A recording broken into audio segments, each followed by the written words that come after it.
I think William Ruto is one person with is a person with two personalities.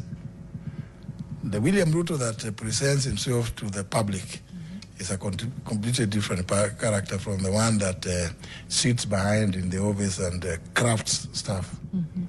I think that kind of person is quite a dangerous character. I think William Ruto is actually unfit for the position of President of the Republic of Kenya. I have come sadly to that conclusion.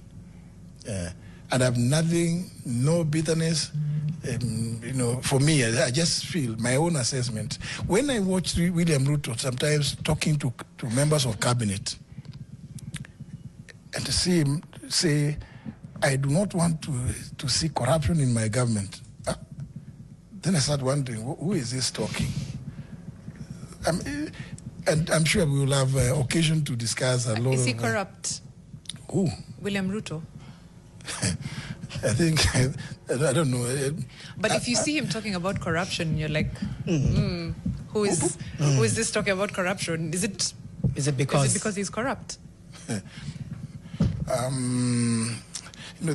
have so many examples. Not an example, but is he corrupt? Examples aside. Absolutely. Okay. Very. Yes, irredeemably. Okay. Corrupt. One example you can walk us through. I know you've told us that there's many. Just a. I don't want to give you the obvious ones about the Adanis, because I have some background about it. He's the one who's clearly behind it, and I know this because when his advisor Adani Mohammed invited me to attend the COP28 in Dubai in 2023, he gave me a lot of information which ended up with the Adani deal about the airport specifically. Even during that same time, some Russian oligarchs who had offered to invest $1 billion here in Kenya. And again, it came from Adani Mohammed.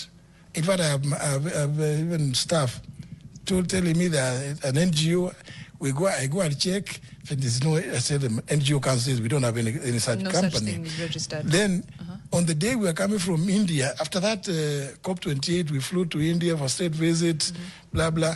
I am landing on my way back because Guru, this guy of Defki, I see Ruto around him.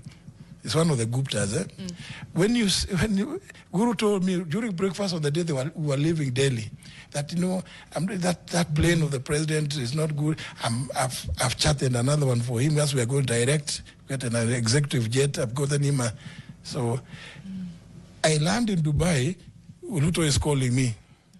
Those people, those Russians want to. They are there. They are in Dubai. They are waiting. You signed in. I said, I'm just at the airport and I'm on transit. I am not leaving the airport. Right. He said, no, but they are there. Your people, your staff have already worked on the document. I said, no, I will need to go and review it in office. This document being the deal. The deal. They were purporting to give a grant of $1 billion to grow allegedly 3 billion trees to answer 15 billion. William Ruto, whenever he comes up with a program, it's for money making. For him, it's for money making. Now, I come and tell them, they bring me an MOU. I tell them, and I remember I spoke about the MOUs. Yes. I told them, it came from the Minister of Environment, which they pushed through. I tell them this thing, the $1 billion can only be by way of a grant, but it cannot come directly to the ministry because under the PFM Act, Section 47, it can only go through the National Treasury. They are trying to avoid that money going to the National Treasury, and it's money coming from abroad. Right. And you're being asked to sign in an airport. I'm being told to sign at Dubai airport, and there's William Ruto calling me directly. I'm telling you. But anyway, maybe I could. Let me say this. No, finish. Let me say this. I think it's a very unfortunate situation for the country that we have William Ruto sitting in the office as president of Kenya. And we have too many examples to give. And you knew this before you were. Did you know this before you were fired? Wouldn't this information have been helpful to the people of Kenya if we knew it before? Like I said, I am a gentleman, I was going to. In fact, somebody talked about a book. It's a book. The book is already in the works. I started immediately. I left.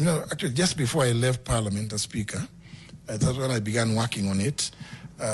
Then, now that we went into campaigns, I stopped a bit, and then I said, "Oh, why don't I just wait and finish my experience in the cabinet before you do an expose?" No, it's a book to give my so that the book also includes my experience in the cabinet.